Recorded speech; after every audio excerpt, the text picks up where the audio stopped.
Hello and welcome to Ditch Witch Diaries. We are here in our series about trees, and Raven is going to start us off this week. Go ahead, Raven, take it away. Very nice. All right. So today we are talking about teak. Um, Woohoo! That's rad. yes, lovely little teak. So there isn't, as we'll see, there isn't a lot of magical stuff for it, and there's not a ton of like even non-magical stuff, but the small usages we're going to talk a lot about. Okay, So. perfect. Yes. So our family is the Lamassier.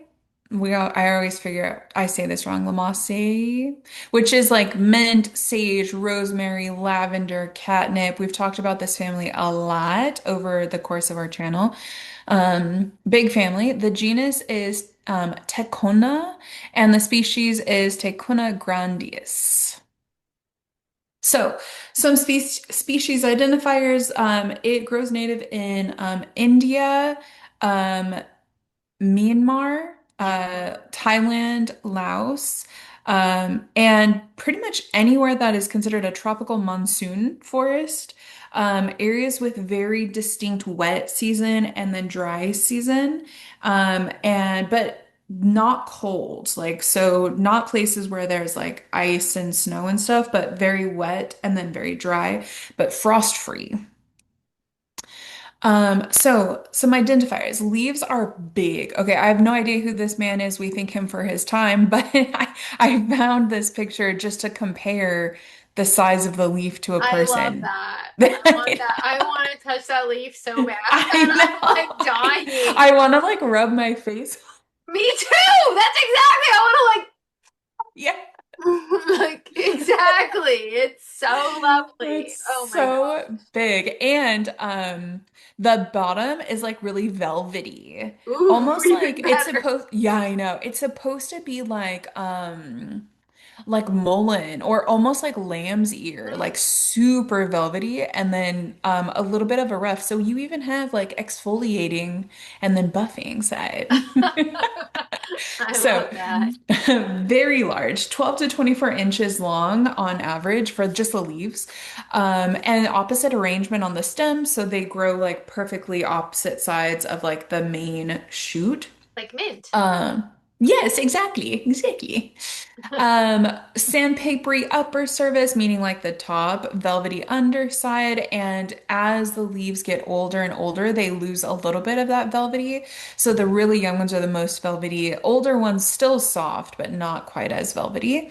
And then young leaves, when you crush them, they release like this reddish brown Ooh. pigment. I just see it's called a dye everywhere. I don't know if it's, I'm assuming it's an oil, but it's supposed to be like this reddish brown fluid seeping from it. The flowers are teeny tiny, which is so interesting compared to this massive leaf. But you can kind of see the flowers haven't really bloomed here, but you can kind of see where they will start, and they are teeny tiny little hummingbird type flowers. Oh, So small white flowers produce in very large branching clusters, which you can see here, and somewhat fragrant. I haven't really been able to see like what they smell like, but just mild fragrance. Now the bark is really thin and fibrous, and you can see it like peels off in these strips, usually like these irregular strips or even kind of flakes. It is a deciduous tree, typically about 80 to 130 feet tall when they're in like mature forests where these trees last a long time. The trunk is really straight and it's not very wide with a very broad crown. And then the grain itself, like if you look at like a slab of it, it's usually pretty straight, but sometimes it'll be straight and then a little bit wavy. The texture is pretty coarse though. Okay, so other names. Now let me, our little video space is always in the way. There we go. So, Tecona comes from the Portuguese adaptation of a Malayalam word, Malayalam. How do you say that? Malayalam? Malayalam. Malayalam word, Tekka. And grandis means large. So it's just kind of the like large Tekka, essentially. So other terms, common teak, genuine, oh, that's not tea, that should be teak, genuine teak. Yeah. Yeah. Um, not tea. Burma teak, Indian teak, East Indian teak. I have Burma in there twice. Rangoon teak, Malabar teak, Java teak. Lost the K there again. Thing with deleting Ks. Um, Plantation teak, and these all just kind of, there's all the same species. It just mostly refers to where they come from. Um, so then we have some like regional names, and I'm not even gonna try to pronounce some of these honestly, but we have Teku, Sagwan, Sag is a big one, Teku, and then we have Keum, which is oh, that's so the Myanmar, we're gonna talk more about this quite a bit later on. But this is kind of the most common term for it in like the regional name in the whole regional areas because the largest growth of let's see, the largest span of old growth teak is in Myanmar. So a lot of times it's referred to as the Keun, which is like the most common. Sock, um, and so sock is pretty common. Now, non-regional, non-teak names, the King of Timbers, the Royal Wood, the Shipbuilder's Wood, and the Golden Wood, and we'll talk about all these later. Okay, so not really any like lore, no folklore that I found with this, really at all, but That's we funny. do Mine find, barely does have any either. That's so weird. oh, interesting. We Yeah. always have Okay. similarity. I mean, we do. So in Myanmar, the and Thailand, it has been for a long time associated with temples, monasteries, and any royal buildings. And for a few reasons, but one of them is this kind of spiritual associations of being a symbol of longevity, stability, endurance, and like wisdom throughout time, as well as some kind of less spiritual properties, which we'll talk about later. But some people believed that if you had a home or some type of dwelling built from teak, that it would be protected from misfortune because the wood is strong enough to withstand like natural corruption and spiritual corruption, which we'll talk more about. So historically, large teak forests were controlled by kings or like some type of ruling elite. And so it became associated with like prosperity, authority, and also kind of like wealth or kind of being well off. So owning teak furniture or building with teak was a symbol of social standing. Had like this royal reputation. Now, shipbuilding. Shipbuilding is big, big, big for teak, or was at least. So it was famously used in shipbuilding because it withstands water, rot, and marine organisms. So this brings us back to this of like the longevity, stability, things like that. It withstands anything that is kind of like moist in any type of way. And so this was number one for ship makers. So between the 5th and the 15th century in Asia, and even before then, it was used before then, but we just see like this like peak of use in shipbuilding at this time. Asian shipbuilders used almost exclusively teak. They found that the high oil content and the grain being really tight helped with like the water, the harsh elements. It helps keep the water out. And especially with long-term submersion. A lot of other wood that is water resistant for some time, for like a few weeks, but teak is like long-term submersion. So this is another reason why it was big for ships. So then in the 20th century, Britain wanted to maintain its like maritime power. And so they wanted to be able to build even better ships. And they conquered parts of India and Burma specifically for their teak. They knew that teak was really good for ships, and so that was a big reason why they conquered. and specifically for shipbuilding, not even for anything else. And so it became recognized for more than just its durability and water resistance. Let's see what else. Oh yeah, and then I just talk about like the oil especially helps protect it from wear and tear and water. And so then it kind of also like seeped out to other things. We also found that it was good for floorboards, indoor and outdoor furniture later on, obviously, carvings. If you had a carving, especially a carving that was going to be outside or that was going to be in some type of moist area, like a bath area, they would use teak. Yeah, teak for outdoor furniture is like a big deal. Big, big, Even big, now, big. like that's like a Yeah, good thing if yeah. you have teak outdoor Mm-hmm. furniture. It's probably Yeah. really expensive too. Withstands. I Yeah. know. Instead of that garbage we buy now, Yeah, I plastic know. Yeah. garbage that like fades. Plastic. Yeah. Exactly. Yeah. So bad. And then like even like Scandinavian ship like designers started using it. So then it just spread and like everybody learned about like the withstandingness of teak. Whew. So this is I know, really big ship made Wow. mostly of teak. And so this also lended to like folklore and superstitions about teak ships being lucky and dependable, that some sailors wouldn't even go on a ship unless it was made of teak. Teak was believed to offer protection during long voyages, protection against like the sirens and the mermaids.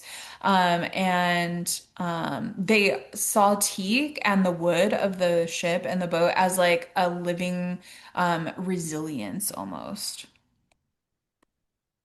And then in some Ayurveda and like traditional Indian symbolism, we find it's associated with strength, groundedness, durability, protection. So durability is constant through magical and non-magical means. Durability is a big one. And then we also see things like strength and protection. Okay, so this is where hold on, I always forget like how to say it. Myanmar. I always want to say Myanmar. Yeah. Myanmar, but it's Myanmar. Myanmar. Myanmar. Myanmar. Okay. Yeah. So this is where it is. And Myanmar. And so it's kind of by like China, Laos, Thailand, it's this area.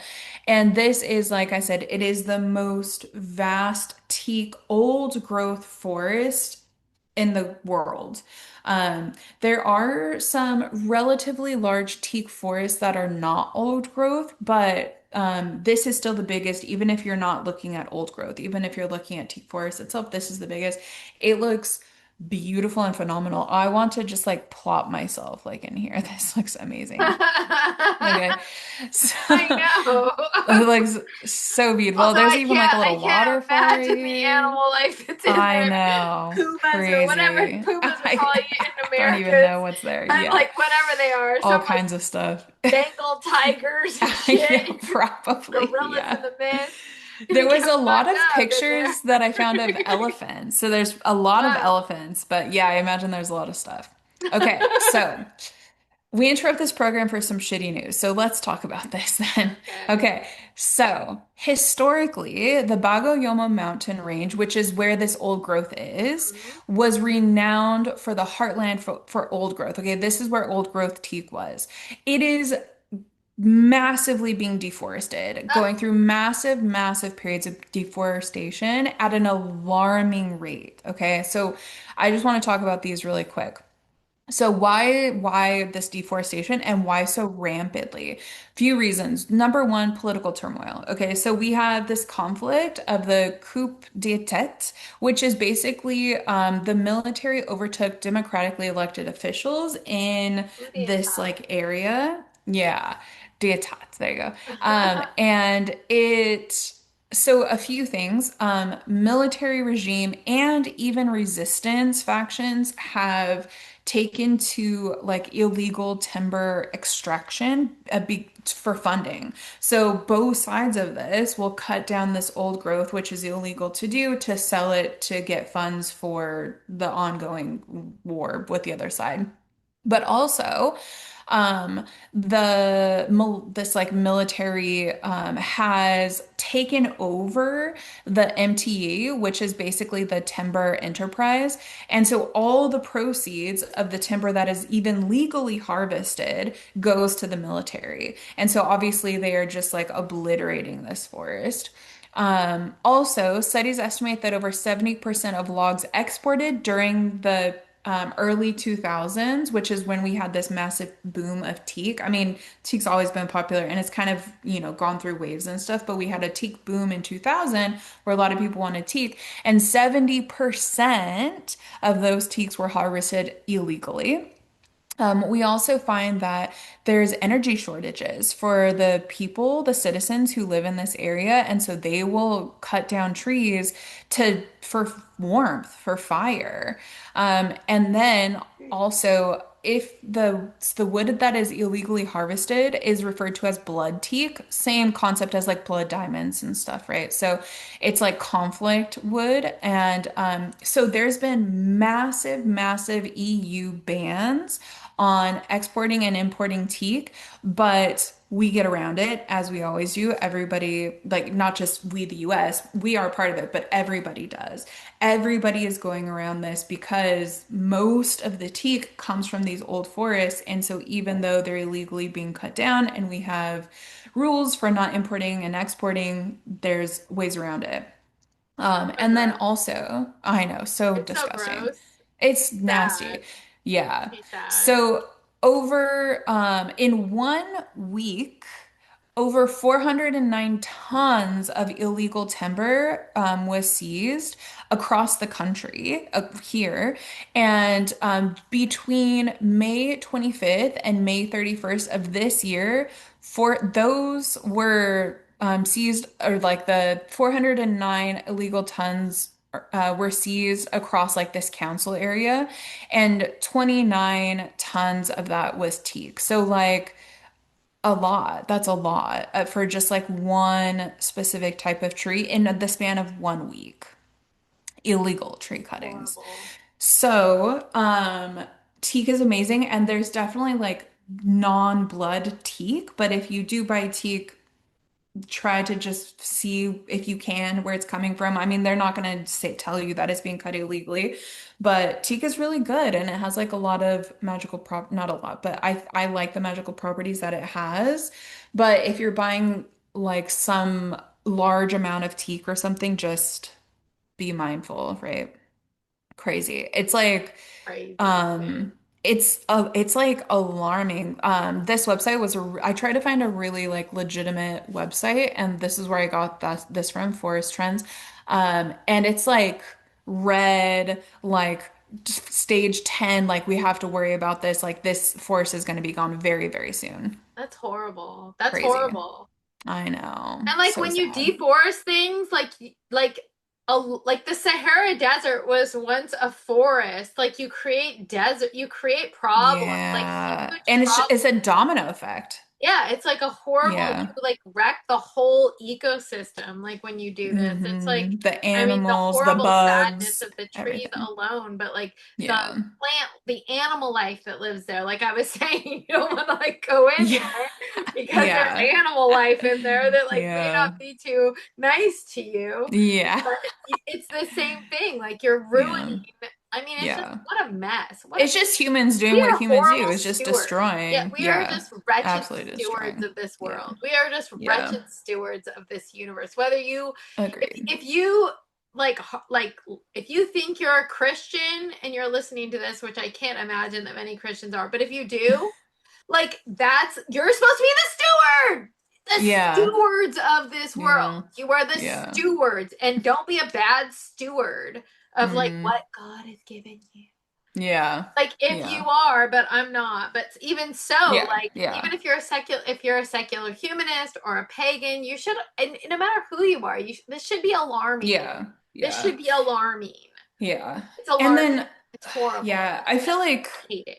that's like a whole discussion too, because then whenever I bring up some concept revolving around this type of thing of like something that's very alarming and like on a massive scale, then there's always people saying like, well, what can I do? Like, oh, well, it's like the businesses and stuff, but it's like supply and demand, okay? You have power. We all have power. And if this really matters to you, and if it doesn't, it doesn't, but if it does, then being mindful of where your money is going, that's how you can do something about it. And this is true of anything, right? Like whatever it is that you are passionate about, whether it's like, I don't know, harvesting, like ethically harvested crystals, or whether it's the food that you eat, or whether it's the land that you're on, or whether or not you support Amazon and the billionaires, like whatever it is, whatever you don't want to take part of, your money is how you speak. Like How you that's what it vote. really comes down Like you to. vote with your cash. Like my ex-husband Yeah. used to always say, you vote with your pocketbook.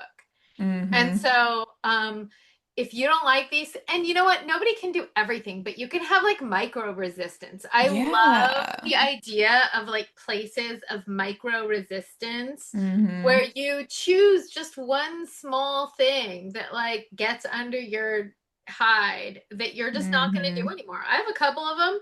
I'm just not going to do them. And I get it. People tell me all the time, well, that's not doing anything, blah, blah, blah, blah. But you know what? It's that I feel good about it. And I would, Yeah. and once you start doing one little micro resistance, then it's easier to do another. And then Yeah. you're doing a lot. And then, Yeah. you feel like it makes you once you learn about this, like now when I Yeah. see like teak in like a discount store, and you can use your Yeah. imagination what that might be. There's quite a Yeah. few of them. Mm. Okay, these discount stores. If it's Mm. cheap, you might like question, like, where did this Yeah. come from? Was this Yeah. illegally harvested? Like, is this Mm-hmm. illegal teak? Like, Yeah. it probably isn't cheap to get real teak that's not Yeah. legal timber. So Yeah. Yeah. just my Agreed. thoughts. Yep. All right. So on to something better. Thank you. No, thank Yes. you for listening to our political rant. Yes. The So personal is medicinal. political, though. It It is. The is, personal yeah. is political. Yeah. Like And I everything, think, I feel like, yeah. yeah. And even though, I mean, like the thing comes back to like vegan, right? Like I don't think I've ever actually come out and said it. We've probably hinted at it, but like I'm vegan, and people say like, well, the world is never going to go vegan. And I'm like, yeah, but I am not going to take part in something that I don't want. I don't care if other people are or not, and I know the world will never go that way, but I don't want to take part in something that does not align with like things that are important to me and my morals and stuff like that. And so it doesn't matter if like if like, I don't know, people thinking that their actions aren't going to matter. So what's the point? But it matters to you. Like it should matter to you. That's what it comes down to. Yeah. So, And yeah. like I said, you can think of one. I mean, I've got like silly ones that I've kind of got Yeah. like small bits of Yeah. micro resistance. Like Mm-hmm. one thing, like you just may Yeah. decide to buy another brand, or Yeah. you may decide Mm-hmm. not to eat at this store, not to shop at this Yeah. one store. And you may like Mm-hmm. all the rest of your life may be a different way, but you may just it's like one piece of micro resistance, Yeah. but that adds up. Yeah. It adds up. Yeah. So Yeah. it's yeah. And Live the life that you're proud to lead, at least exactly. sometimes. Um, all right, so medicinally, antioxidant, antimicrobial, anti-inflammatory, antipyretic, digestant, which I don't know if I've actually come across that term before, but good for digestion. And of course, diuretic. So, leaves are the most anti-inflammatory. Everything else is kind of distributed relatively easily, but leaves are anti-inflammatory. The bark is too, but leaves are the big. So treatment of skin conditions as well. I couldn't find exactly what that meant. I don't know if it's like emollient or if that's just tied to like the anti-inflammatory. Headaches and fevers. I didn't find like vasodilator or anything, so I don't know specifically what it is about the headache, but obviously with the fevers, that's the antipyretic. Probably anti-inflammatory too. It's like Yeah, that's what I was thinking ibuprofen too. is Just kind of, anti-inflammatory, yeah, so maybe. yeah. Usually I think that Um, yeah. yeah. There's a lot of like carryover from one property to the other, I think.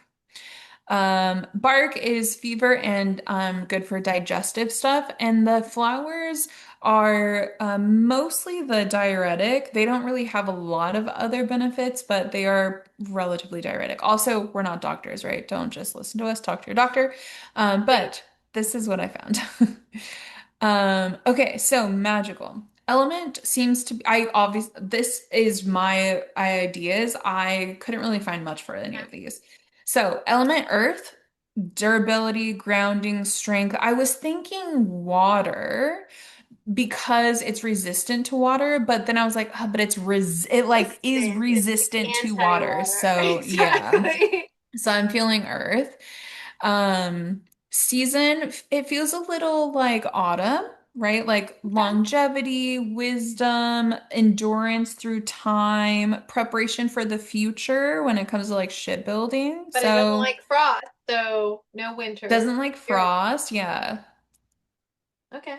So yeah, maybe like beginning of autumn then, because I feel like late autumn might be getting too close to winter.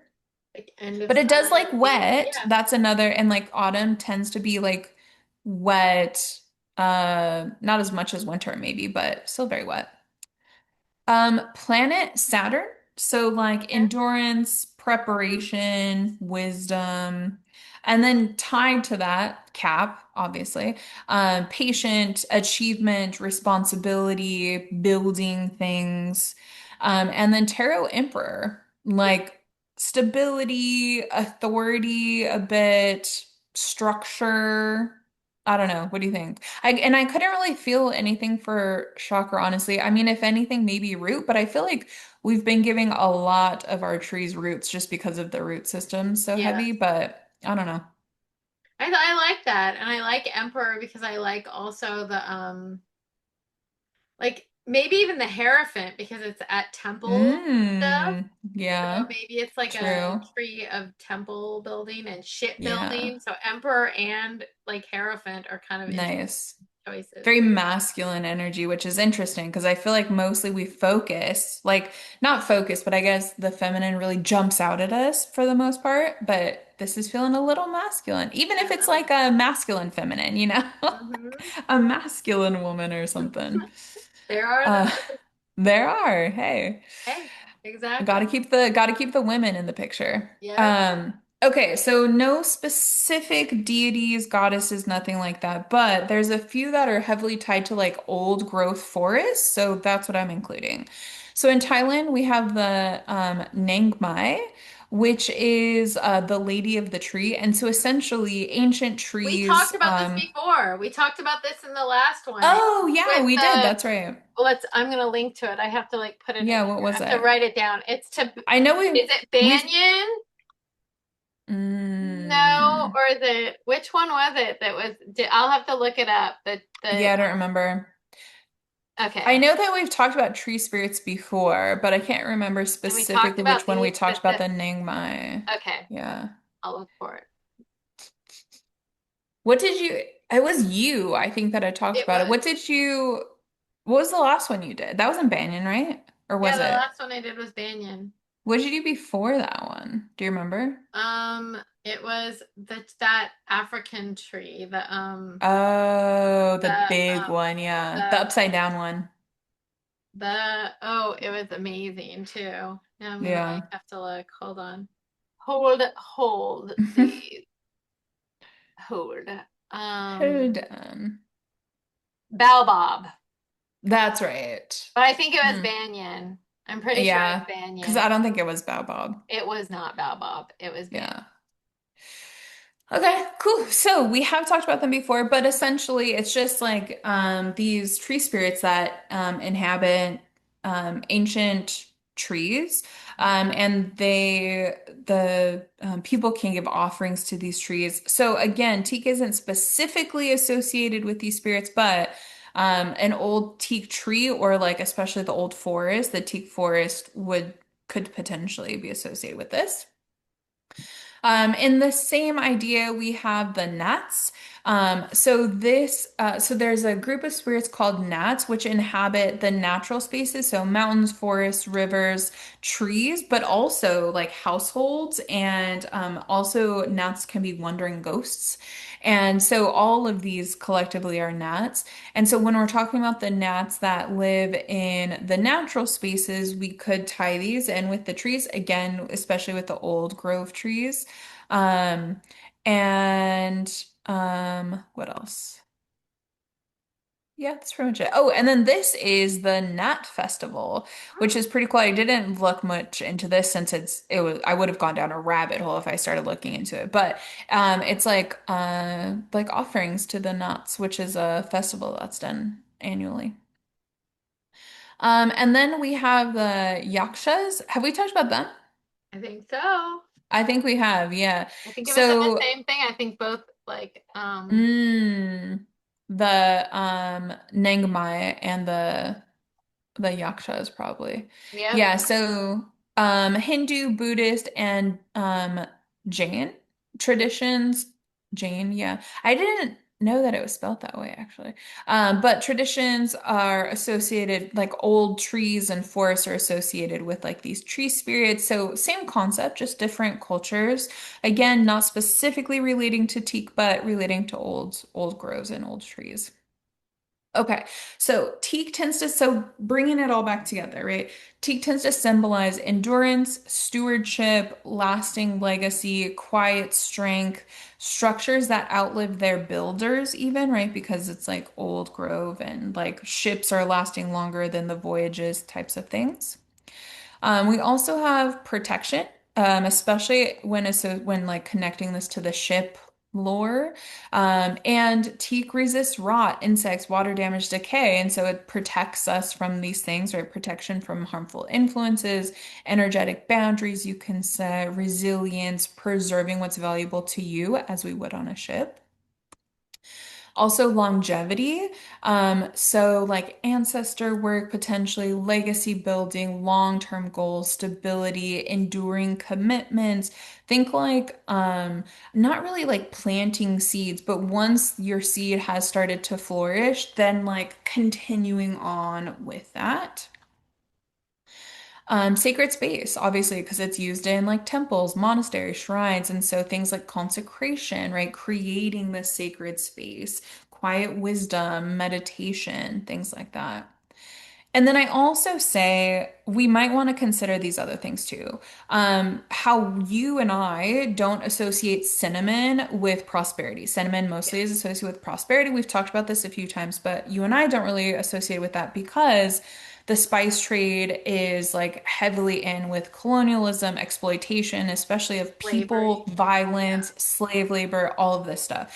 And so you and I, we talk about how we don't feel like this is really an herb for prosperity. We do use cinnamon for other things, but not prosperity. And so we might want to consider the flip side of teak now, especially knowing with the deforestation happening. So maybe things like wealth obtained through suffering, hidden costs of something, wounds, ecological mourning, relationship between nature and harm, and working with it with maybe somewhere in this. This isn't to say that this isn't negating all of the other things that we've talked about because these are like the natural properties of the teak, right? Yep. But these are things that man has kind of like drilled into the teak. And so when we're working with teak, we might want to keep these things in mind. And that is it. I love that. Yay. Amazing tea. I love that so much. Thank Thank you so much for such a great presentation. And I you. hope everybody else loved it as much as I did. Like and subscribe below, and we will see you at the next Ditch Witch Diaries.